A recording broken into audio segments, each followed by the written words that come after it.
Okay, Lalit, we are live on YouTube. Yes. Hello, everyone. Lalit Vangikar and my name is Sandeep Tyagi. We are both citizens and residents of Short Hills. And we thought that we would put together an information packet for the three questions that are on the ballot this year. Just to give you a quick summary, there are three questions on which the voters would be casting their vote in the election on November 3rd. This year, these are important questions because they are all constitutional amendments. And if 50% of the people support these measures, then they become part of New Jersey Constitution in perpetuity. This is a non-partisan discussion. Our objective only is to provide you with the information. We would not be making any recommendation on how you should vote. We will discuss a little bit on pros and cons, and in the attached document, which is also in the comments, we've given a link to a document which contains a lot of the original sources that we referred to. So please become educated and vote smartly. The first question on our ballot is about legalization of marijuana. As you know, marijuana has become a trending topic all over the country. 2012, Colorado and Washington were the first two states who made this marijuana recreational use legal. Since then, 11 states have made it legal. The closest states to us where it is legal or territories are Washington, D.C. and Massachusetts. New Jersey has put this on the ballot to produce, transport, and consume marijuana for people of 21 years of age and above. And if 50% people vote, then this would become part of our constitution. The measure has broadly Democratic support, and Republicans have voted mostly against it. Governor Phil Murphy campaigned on this issue and did make it an important social justice platform for himself. There are three aspects to understand. First is health and safety. Second is social justice. And third is tax revenue. On health and safety, the obvious question is it addictive? Does it create a health problem? Does it create a crime problem? The data from the states which have made it legal in 2012 is still unclear. The overall number of accidents, fatalities has not gone up, while the overall number of fatalities and accidents where marijuana was involved has gone up, which is, I guess, somewhat to be expected because once it's legal, the adult usage in these states have also gone up. In terms of it being addictive, the percentage of people who binge drink or heavily drink tends to be more than the people who misuse marijuana. So some experts would argue that while there is some chance of forming addictiveness, and certainly about somewhere between 10 to 15% of users would experience that, but that rate is lower than what we have in something like alcohol. So I'm not saying it's not addictive, but it is comparable or less addictive than alcohol. So that's the data on the health and safety aspect. Lalit, would you like to cover the other two aspects? Sure, Sandeep. The second topic to consider is the issue of social justice. And ACLU has done significant amount of work in this space. In New Jersey, about 20 to 25,000 people are arrested for marijuana related charges every year. 90+% of those are for possession of marijuana and not really dealing in marijuana. And as is widely reported, this affects disproportionately Black and Latino communities, even when the usage rate of marijuana is similar across all races. New Jersey spends $145 million on enforcing prohibitions on marijuana today, So we have the enforcement costs, and then we have the subsequent incarceration and social justice issues that come up with our current framework. On the other hand, the third issue to keep in mind is, or take account of, is the fiscal impact of this kind of a policy. The tax revenue from marijuana sales in states that have legalized marijuana has been a substantial amount. And with New Jersey's fiscal state, revenue additions like this could be seen as helping state get to a better fiscal position.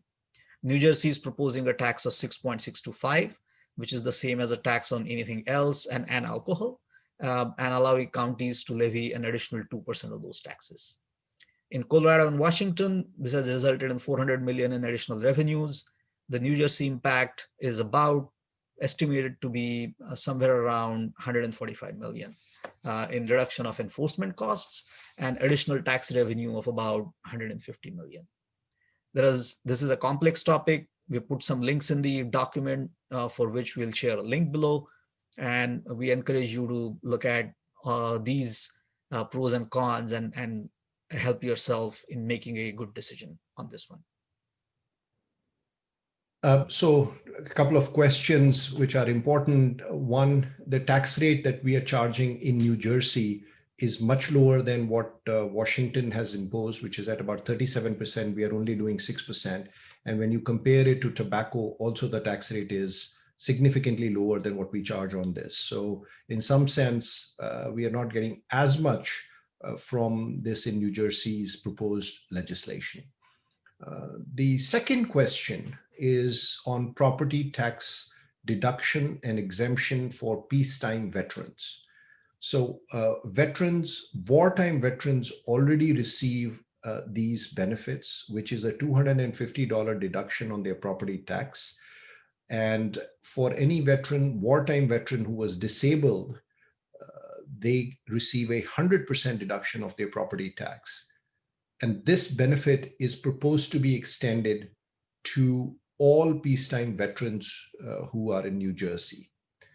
The measure has strong support from both Republicans and Democrats. Everybody who voted has voted in favor of it. And let's talk about its fiscal impact, Lalit. It's estimated that this will in total cost the state a tax revenue of approximately 52 million, about 13 million from the $250 property tax deduction for the veterans, and then the remaining for complete exemption for disabled veterans. There are two things to keep in mind when we think about this question. Or rather three. One is, as a state that is ranked 49th in our fiscal prudence, should we be taking on another cost or strain to the budget? That is one. Second is we are trying to equalize the benefit available to wartime veterans and peacetime veterans. And does that make it more fair? Is that that would be the criteria to evaluate when you're thinking about this. And lastly, is this benefit that is extended to veterans who own properties? Are we doing anything for veterans who rent? And is that another thing to keep in mind when we are evaluating the fairness of a proposal like this? Thank you, Lalit. The third personal question is the New Jersey delayed state legislative redistricting amendment.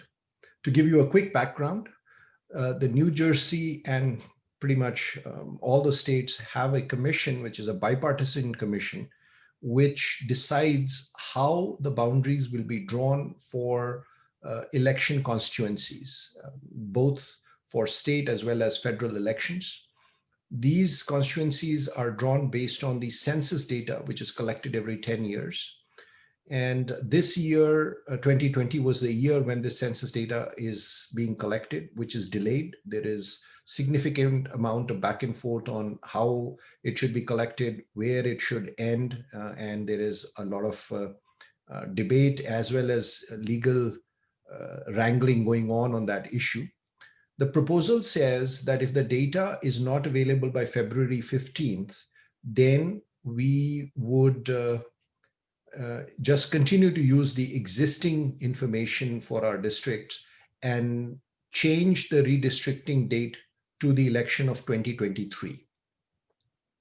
And this change would be permanent, saying any 10 years where the data is not available by February 15th, the redistricting would move from the year ending in in 1 to the year ending in 3. So in 30, the redistricting will be applicable for 33 instead of 31 election. That is the proposal. The proposal broadly has Democratic support and Republicans are against it. The Republicans have presented arguments that this would delay the impact of census data as it is today. And let's hear Lalit on what is the impact of this proposal. Yeah, I think, Sandeep, you're right that the argument from the Republicans is if we delay the redistricting, we have basically allowed one party to continue with a potentially advantageous situation, and we are delaying the factoring in of the census data into our legislative districting process by approximately 2 years.